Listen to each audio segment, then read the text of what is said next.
Let's take a look at sentence fragments and run-on sentences. The information that I'm giving you is taken primarily from a pocket-style manual 8th edition. Sentence fragments. Sentence fragments are parts of sentences that are, by definition, incomplete because they don't represent one full independent clause, which contains a subject and a verb and either stands alone as a sentence or could stand alone if taken from the more complex sense within which it's located. Each of the following underlined parts of the following sentence is an independent clause. Remember, independent means to stand alone. I like eating Italian food in the evening, but sushi is my favorite lunchtime cuisine. I like eating Italian food in the evening can stand alone. In other words, we could pull that out of this sentence and it would be a sentence by itself. We'd call that a simple sentence. The reason it's a sentence by itself and can stand alone is because it has a subject and a complement. The subject is I. The complement starts with the verb like and eating. So it's a sentence in itself and can be pulled out of this more complex sentence. It can stand alone and it is grammatically correct. Therefore, we call it an independent clause. The same is true of the second part of this sentence. Sushi is my favorite lunchtime cuisine. So, to answer the question, is this an independent clause? Can it stand alone? Can we take it out of this more complex sentence and will it be able to stand alone? The answer is yes, because it has a subject, sushi, has a verb, is, and it's followed by its complement. Is what, right? Just like eating what? Okay, and we have the answer there. Is what? We have the answer there. So this is an independent clause. When we put those two things together and combine those with with a coordinating conjunction, in this case but, that gives us a sentence that's made up of two independent clauses. Okay. So again, sentence fragments are parts of sentences that are by definition incomplete because they don't represent a full independent clause. They don't represent something that looks like these two things here underlined. There are three conditions that create sentence fragments. Remember, sentence fragments is our topic here. And there are three conditions that represent sentence fragments. Fragments without a subject, fragments without a verb, and fragments that are dependent clauses. Remember, these are independent clauses. They can stand alone. They can be independent. They can be on their own. Dependent clauses means they need something to make them complete sentences. So let's look at these three conditions that create sentence fragments. Number one, fragments without a subject. Discovered the cure for the disease. I mean, just saying that, most people are going to realize that's not a complete sentence. It leaves me to ask questions. We need to revise this revision. We need to change it. We need to fix it because it's missing what? A subject. Who discovered, right? So here we've changed it to the researcher discovered the cure for the disease. Without the subject, it's called a sentence fragment. Then there are sentence fragments without a verb. Okay, here's an example. The answer to our prayers. The answer to our prayers. That's not a complete sentence. That's more like a topic, maybe.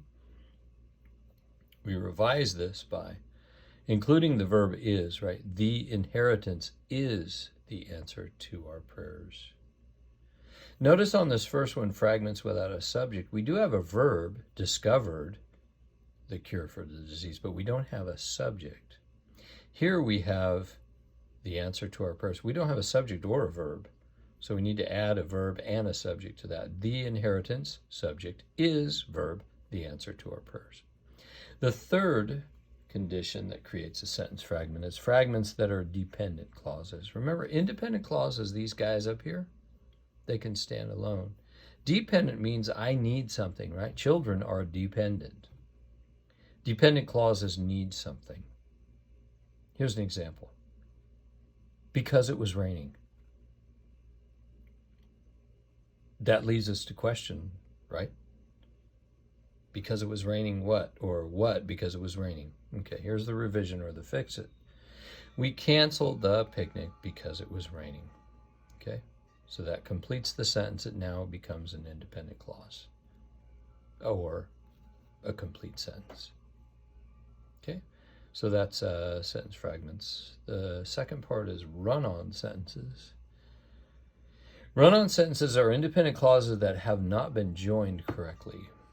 Okay, so to be clear, of these two problems, sentence fragments and run-on sentences, the more problematic is run-on sentences. I see more run-on sentences, probably 3-to-1, than I do sentence fragments. So they are independent clauses that have not been joined correctly. Two ways that the joining of these types of clauses can occur is by the use of a coordinating conjunction and by the use of a semicolon. And we've talked about semicolons and colons.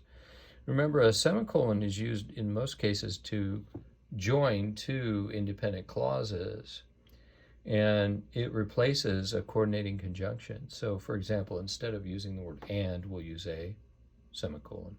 Or instead of using the word but, we'll use a semicolon.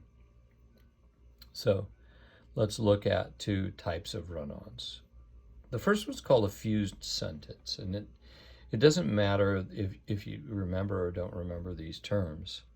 What's important is that you're able to recognize that there's something wrong with this sentence and I need to fix it. But the first case is called a fused sentence. Let's look at this. Tim walks 5 miles every day. He enjoys the benefits of being fit. What we've done is we've fused those two independent clauses without a comma, without something that's going to bring them together. And now the question might be, why do I need something to bring them together? Because it's an evasion or avoidance of confusion. Tim walks 5 miles every day, or is it Tim walks 5 miles every day he enjoys? See, we don't know where the division, we don't know where the new statement as a result of the first statement starts and where the first one ends. Okay? That's called a fused sentence, to fuse together, to bring together two ideas without any kind of connector. The next one is called a comma splice, which I've alluded to in the last punctuation grammar lesson. A comma splice is the use of a comma without a coordinating conjunction. So let's look at it. Tim walks 5 miles every day, comma, he enjoys the benefits of being fit. Well, these are two separate, independent clauses, two separate sentences. And you cannot bring those two things together with just a comma, right? You need a coordinating conjunction there. Okay, so that would help to create a complete sentence without having a problem as a run-on sentence. So there are 4 ways, actually, that you can correct run-ons. The first one is to use a comma and a coordinating conjunction, which is probably the most common. Tim walks 5 miles every day, comma, and there's our coordinating conjunction. He enjoys the benefits of being fit. Tim walks 5 miles every day, and he enjoys the benefits of being fit. The second way to remedy the problem of a run-on sentence is to use a semicolon, or if appropriate, a colon or a dash, and you can refer to our semicolon and colon lesson in the last grammar punctuation lesson that I gave. So you can use a semicolon. Tim walks 5 miles every day, semicolon. He enjoys the benefits of being fit. Okay? So notice that these two things say the same thing, but there's a little bit of a different feel to them, right? Tim walks 5 miles every day and he enjoys the benefits of being fit, as opposed to Tim walks 5 miles every day, he enjoys the benefits of being fit. There's a little different feel to that. So whether you use a coordinating conjunction preceded by a comma or a semicolon is dependent upon what you want the reader to feel. It's up to you. A lot of time that's dependent upon how you feel when you read it and what you think is better. The third way, the third type of run-on, the third way to correct a run-on is to make the clauses into separate sentences, and that's pretty much the easiest way to do it, right? Instead of Tim walks 5 miles every day, he enjoys the benefits of being fit, let's just make it into 2 sentences. Tim walks 5 miles every day, he enjoys the benefits of being fit. Again, whether or not you use a comma in a coordinating conjunction or a semicolon or divide it into 2 independent separate sentences, it's completely up to you, and that's based upon the paper that you're writing or the paper that the sentence or sentences is within, and the kind of feel that you want or mood that you want to set or tone that you want to set within that paper. And then the fourth way to correct it is to restructure the sentence, perhaps by subordinating one of the clauses. So we get into a whole new topic here with the word subordinating. We've talked about coordinating conjunctions. To coordinate means to bring together when it comes to the idea, when it comes to the topic of sentence structure and grammar, to bring together coordinating conjunctions, for, and, nor, but, or, yet so. Those words bring together 2 independent clauses, so we call them together, ordinating, to bring together. Subordinating conjunctions are a little bit different, okay? So the word because is a subordinating conjunction. So we can correct a run-on by restructuring the sentence. That means to move things around, actually, and subordinate one of the clauses. So here we go. The sentence or the run-on, Tim walks 5 miles every day, he enjoys the benefits of being fit, becomes, because Tim walks 5 miles every day, comma, he enjoys the benefits of being fit. Okay? So for these topics, sentence fragments and run-on sentences, I'd like you to copy and paste the following, these 10 sentences, sentence or sentences. And if there's no error, indicate by typing no error here next to revision. Most of these need to be revised, though. So next to revision, change the sentence or sentences so that they are correct. Okay, so revise them.